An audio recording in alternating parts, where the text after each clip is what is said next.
Please subscribe చేసుకోండి మామా. Everybody drop. Hello everyone, welcome to KK creative vlogs. అందరు ఎలా ఉన్నారు? నేనైతే చాలా బాగున్నాను. అదేంటబ్బా కృతిక్ ఎప్పుడు చూసినా డ్రాయింగ్స్ వేస్తాడు కదా, ఇప్పుడేంటి ముగ్గు వేస్తున్నాడు అని అనుకుంటున్నారు కదా. అసలు ఈ ముగ్గు ఎందుకు వేస్తున్నాడో మీకు తెలియాలంటే వీడియోని అయితే అస్సలు స్కిప్ చేయకుండా ఎండింగ్ వరకు చూడండి. అలాగే మన ఛానల్ని ఎవరైనా కొత్తగా చూస్తున్నట్టయితే వెంటనే సబ్స్క్రైబ్ చేసుకోండి. ఆడవాళ్ళకి ఎన్నో ప్రాబ్లమ్స్ ఉంటాయి కదా, ముఖ్యంగా మనం ఎవ్రీ మంత్ ఫేస్ చేసే ప్రాబ్లం అయితే ప్రతి ఒక్క అమ్మాయికి అయితే తెలిసే ఉంటుంది కదా. అసలు అది అదృష్టమో లేదంటే మన దురదృష్టమో నాకైతే తెలియదు, కానీ ఫస్ట్ టైం అయితే నేను చాలా బాధగా ఫీల్ అయ్యాను. ఎప్పుడంటే అది కార్తీక పౌర్ణమి రోజు అనమాట. నా అదృష్టం ఏంటంటే ఇప్పటి వరకు మా ఇంట్లో ఎలాంటి పూజలు చేసినా, ఫెస్టివల్స్కి కానీ లేదంటే టెంపుల్స్కి వెళ్ళినా కూడా నాకు ఎప్పుడు ఎలాంటి ప్రాబ్లం అయితే జరగలేదు. అన్నీ సక్సెస్ఫుల్గా చేసేదాన్ని. కానీ ఫస్ట్ టైం నా లైఫ్లో నా పెళ్ళైనప్పటి నుంచి ఈసారి అనమాట కార్తీక పౌర్ణమి రోజు నేనైతే పూజ చేయడానికైతే నాకు కుదరలేదు. నాకు కార్తీక మాసం అంటే చాలా ఇష్టం. ఎవ్రీ ఇయర్ కార్తీక మాసంలో నేను మార్నింగ్ 4 o'clock లేచి ఇల్లంతా క్లీన్ చేసి ఇంట్లో దేవుడికి పూజ చేసి అలాగే తులసమ్మ దగ్గర కూడా పూజ చేసుకునేదాన్ని అనమాట. అలాగే నేను పెళ్ళైనప్పటి నుంచి ఫాలో అవుతూ వస్తూ ఉన్నాను. నాకైతే చాలా ఇష్టం, చాలా మంచిగా అనిపిస్తుంది ఆ కార్తీక మాసంలో రోజు అలా పొద్దున్న లేచి పూజ చేస్తే. కార్తీక పౌర్ణమి రోజు అయితే నాకైతే హెల్త్ బాగాలేనందువల్ల ఇంకా మా కృతిక్ అయితే అమ్మ నేను పూజ చేస్తాను అని, మరి ఇంటి ముందు ముగ్గు ఎలా వేస్తావు కృతిక్ నాన్న అంటే పాపం వాడు మాత్రం చాలా బాగా ట్రై చేశాడు. ఫస్ట్ టైం మా కృతిక్ ముగ్గు వేయడం. నేనైతే నిజంగా ఈ ముగ్గు చూసి చాలా షాక్ అయ్యాను. అసలు ఎప్పుడు ట్రై కూడా చేయలేడనమాట మా కృతిక్ ముగ్గు వేయడము, కానీ ఆ రోజు మాత్రం ఫస్ట్ టైం ట్రై చేశాడు. చాలా బాగా వచ్చింది. అసలు నేనే షాక్ అయ్యాను ఆ ముగ్గు చూసి. ఒక 10 సంవత్సరాల ఆడపిల్ల అయినా ఇంత బాగా ముగ్గు వేస్తుందో లేదో నాకైతే తెలియదు, కానీ మా కృతిక్ ఆ ఏజ్లో ఒక అబ్బాయి అయి ఉండి ఇంత బాగా ముగ్గు వేశాడంటే నేనైతే నిజంగా ఒక అమ్మగా నాకైతే చాలా గర్వంగా అనిపించింది. ఆ రోజైతే నేను ఎప్పుడు ఫీల్ అయ్యేదాన్ని, నాకు ఆడపిల్ల ఎందుకు లేదు అని అనుకునేదాన్ని. అంటే ఆడపిల్ల ఉంటే ఇంట్లో ఆ కళ వేరుంటుంది, అలాగే అమ్మకి తోడుగా ఉంటుంది అనుకుంటారు కదా, కానీ నాకు మాత్రం ఆ లోటు అయితే ఆ రోజు తీరిపోయిందనమాట. మా కృతిక్ చాలా సపోర్టివ్గా ఉంటాడు.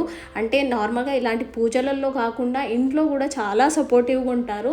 అంటే ఆడపిల్ల ఉన్నా లేకపోయినా నాకైతే ఆ లోటు అయితే ఆ రోజు తీరిపోయింది.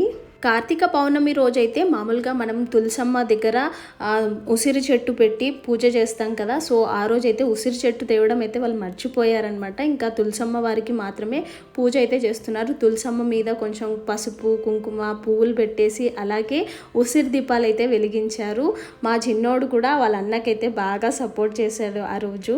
ఆ రోజైతే మా కృతిక్ చేసిన పూజ చూసి నిజంగా నాకైతే చాలా ఏడుపు వచ్చింది. ఎందుకంటే ఆ చిన్న ఏజ్లో ఇంత బాగా అర్థం చేసుకున్నారంటే నేను నిజంగా చాలా లక్కీ ఇలాంటి కొడుకులు ఉన్నందుకు. ఇంట్లో పూజ అంతా అయిపోయిన తర్వాత ఈవినింగ్ అయితే టెంపుల్కి అయితే వెళ్ళారు. 365 ఒత్తులు వెలిగించాలి కదా, సో అక్కడ వెలిగించడానికి ఫస్ట్ అయితే ఇక్కడ ముగ్గు అయితే వేస్తున్నాడు. పాపం అక్కడ వేయడానికి చాలా కంఫర్ట్గా లేదనమాట మా కృతిక్కి, ఎందుకంటే అందరు ఆడవాళ్ళు ఉన్నారు. ఆ ఆడవాళ్ళ మధ్యలో పాపం మా కృతిక్ ఒక్కడే అలా ముగ్గు అయితే వేస్తున్నాడు. కానీ వాడి ధైర్యం చూడండి, అసలు ఎక్కడ సిగ్గుపడకుండా నేను చెప్పిన పనిని ఎంత సక్సెస్ఫుల్గా కంప్లీట్ చేశాడో. అసలు ఈ పూజ చేయడానికి రీజన్ ఏంటంటే ఆ రోజు కార్తీక పౌర్ణమి కదా, సో నాకైతే చాలా ఏడుపు వచ్చిందనమాట. మార్నింగ్ నేను ఎప్పుడు ఎంత బాగా పూజ చేసేదాన్ని, ఈసారి ఏంటి ఇలా అయిపోయిందనే నేను అలా ఏడుస్తుంటే మా కృతిక్ అయితే నన్ను చూశాడు. ఏమైందమ్మా నీకు, ఎందుకు ఏడుస్తున్నావు అంటే ఒంట్లో బాగాలేదని చెప్పానమాట. సో నువ్వేం ఫీల్ అవ్వకమ్మా, నేను పూజ చేస్తానని ఇంకా మా కృతిక్ అయితే అన్ని పనులైతే ఇలా చేశాడనమాట. నాకైతే నిజంగా చాలా చాలా హ్యాపీగా అనిపించింది. గుడిలో 365 ఒత్తులు వెలిగించి ఇంకా అక్కడ నుంచి ఇంకో టెంపుల్కి కూడా వెళ్ళి ఇంటికైతే వచ్చారనమాట. ఇంటికి రాగానే మా చిన్నోడైతే ఇంట్లో దుమ్ము పడిందని పాపం చీపురు తీసుకొని ఇల్లైతే ఊడుస్తున్నాడు. నాకు ఎప్పుడైనా హెల్త్ బాగాలేదంటే మా చిన్నోడు కూడా ఇట్లా హెల్ప్ చేస్తూ ఉంటాడనమాట. పాపం అల్లరి చేసే టైంలో చేస్తాడు, కానీ ఎప్పుడైనా నాకు బాగాలేదు అని చెప్పగానే నాకు కూడా ఇలా హెల్ప్ చేస్తూ ఉంటాడు. నిజంగా నాకైతే చాలా హ్యాపీగా అనిపిస్తుంది మా చిన్నోడిని చూస్తే కూడా. ఇదైతే కార్తీక పౌర్ణమికి 1 డే బిఫోర్ అనమాట. నేను గుడిలో ఇలా నిమ్మకాయ దీపం పెడదామని మొక్కుకున్నాను అనమాట. అందుకోసమని ఆ రోజు గుడికి అయితే అందరం కలిసి వెళ్ళాము. అక్కడ నిమ్మకాయ దీపం అయితే పెడుతున్నాను. ఈ నిమ్మకాయ దీపాలు కూడా కొంతమంది 5, 9, 11, 21 అలా పెడుతూ ఉంటారనమాట. నేనైతే 9 దీపాలు అయితే పెట్టాను. ఇంకా ఆ దీపాలన్నీ వెలిగించి అమ్మవారి గుడిలోకి అయితే తీసుకెళ్ళామన్నమాట. నార్మల్గా అయితే వాళ్ళు అందరినీ అయితే టెంపుల్లోకి అలో చేయరు, కానీ లక్కీగా ఆ రోజు వాళ్ళు లోపలికి వెళ్ళొచ్చు అని చెప్పారనమాట. ఇంకా ఆ దీపాలు తీసుకొని లోపలికి అయితే వెళ్ళాము. ఓం ఐం హ్రీం శ్రీం ఐం హ్రీం క్లీం గంధ్రీ మాత్రే నమో నమః. ఆం హ్రీం క్రౌం యం రం లం హం ఓం శం శం సం హం మాధవం హం సాహం మాధవం. ఇక్కడ అమ్మవారి ఫేస్ చూసారా ఎంత గంభీరంగా కనిపిస్తున్నారో కదా. ఇంకా నేను కూడా అమ్మవారికి హారతి అయితే చూపించాను. ఇంకా అక్కడే పక్కన ఉన్న శివుడి గుడికి అయితే వెళ్ళాము. ఇంకా అక్కడ అభిషేకం కూడా చేసామన్నమాట నీళ్ళతో.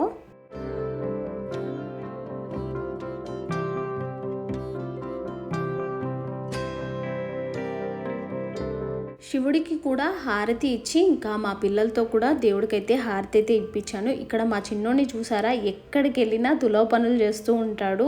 ఆ హారతి పళ్ళని ఇలా తోస్తున్నాడు అనమాట. తర్వాత ఇంకా మేము హనుమాన్ టెంపుల్కి కూడా వచ్చాము. హనుమాన్ అయితే చాలా బాగా డెకరేట్ చేశారు, చాలా బాగుంది. నేను ఎప్పుడు టెంపుల్కి వచ్చినా ఇలా కొంతమంది పిల్లలకైతే హెల్ప్ చేస్తూ ఉంటాను. నాకు తోచినంత వాళ్ళ చదువుకి కావాల్సిన డబ్బులని, డ్రెస్సులు, ఇంకా స్టేషనరీ అని, బుక్స్ అని అలా కొంతమందికి అయితే హెల్ప్ చేస్తూ ఉంటాను. అలాగే ముసలోళ్ళకి కూడా ఇలా హెల్ప్ అయితే చేస్తూ ఉంటాను. మా పిల్లలకి కూడా నేను అదే చెప్తానమాట, మన దగ్గర ఉన్నంతలో కొంతైనా కొంతమందికైనా హెల్ప్ చేయాలి అని. నాకైతే నిజంగా చాలా హ్యాపీగా అనిపిస్తుంది అలా హెల్ప్ చేసినప్పుడు. ఇక్కడ తను ఉంది కదా ముసలావిడ, తనకి హెల్ప్ చేసినప్పుడైతే నిజంగా చాలా హ్యాపీగా అయింది. నన్ను అలా బ్లెస్ చేస్తూనే ఉన్నారు. ఇంకా కృతిక్ వాళ్ళని కూడా అలా బ్లెస్ చేశారనమాట. నిజంగా ఆ రోజైతే నాకు చాలా సంతోషంగా అనిపించింది తన బ్లెస్సింగ్స్తో. ఇంకా అందుకోసమని ఈ వీడియోనైతే నేనైతే పోస్ట్ చేశాను, హ్యాపీనెస్ తట్టుకోలేక. టెంపుల్ నుంచి ఇంటికి రాగానే మా చిన్నోడి కథ స్టార్ట్ అయింది. అదేంటో మీరే చూడండి. హలో ఫ్రెండ్స్, నేను ఆడుకొని తయారైపోయినా. మా మమ్మీ చేయని బర్గర్ చెప్పినా. మా మమ్మీ అయితే మా బర్గర్ చేస్తున్నా. ఎలా చేయాలో చూద్దాం రండి. బర్గర్ చేసుకోవడానికి ఫస్ట్ ఈ ఆకులు కావాలి. దీని ఏమంటారో నాకు తెలీదు. దీని ఏమంటారో కామెంట్ చేయండి.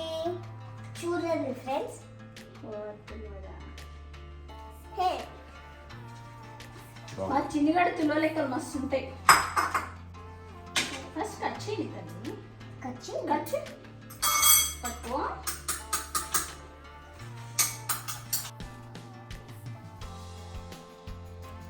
ఫ్రెండ్స్, ఇప్పుడు మయోనీస్ వేయాలి. కొంచెం పెప్పర్ వేసుకోవాలి. మిక్స్ చేసుకోండి ఫ్రెండ్స్. చెయ్యి ఫ్రెండ్. ఓయ్, నేను మీ ఫ్రెండ్ కాదు. మరి నీ ఫ్రెండ్, నీ సబ్స్క్రైబర్లే నీ ఫ్రెండ్సా, నేను కాదా? రెడీ అయిపోయినా ఫ్రెండ్స్. చూడండి, అన్నీ వస్తుంది స్మెల్ కదా. మరిగాల్లో వేసేలోనే అనిపిస్తుంది. మా చిన్నోడికి ఆకలిస్తుందంటే అది అన్నం తింటే తీరిపోయే ఆకలి కాదనమాట. ఇలా బర్గర్లు, పిజ్జాలు తింటే తీరిపోయే ఆకలి. ఆకలిస్తుందంటే ఇంకా నాకు అర్థమైపోతుంది ఏదో స్పెషల్ చేయాలి అని. ఇప్పుడు చికెన్ బాక్స్ అయిపోయినాయి. చికెన్ కాదు, ఇది వెజ్. వెజ్ చికెన్ బాక్స్ అయిపోయినాయి. ఇప్పుడు బర్గర్ చేయాలి. బాక్స్ అంట, ఏం బాక్స్ అది? Lady bug. Red burger. Okay, ఇంకా బర్గర్ చేయాలి.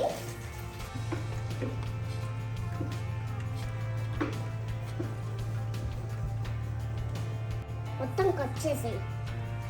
చేస్తున్నా.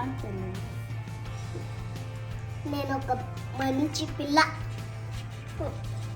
పిల్లనంట, పిల్లగాని పిల్లగా 2 sides ఇలా కట్ చేసుకోవాలి.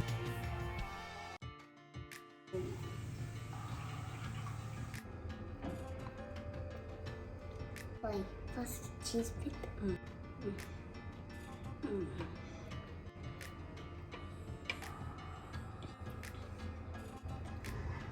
ఇది కూడా పెట్టు.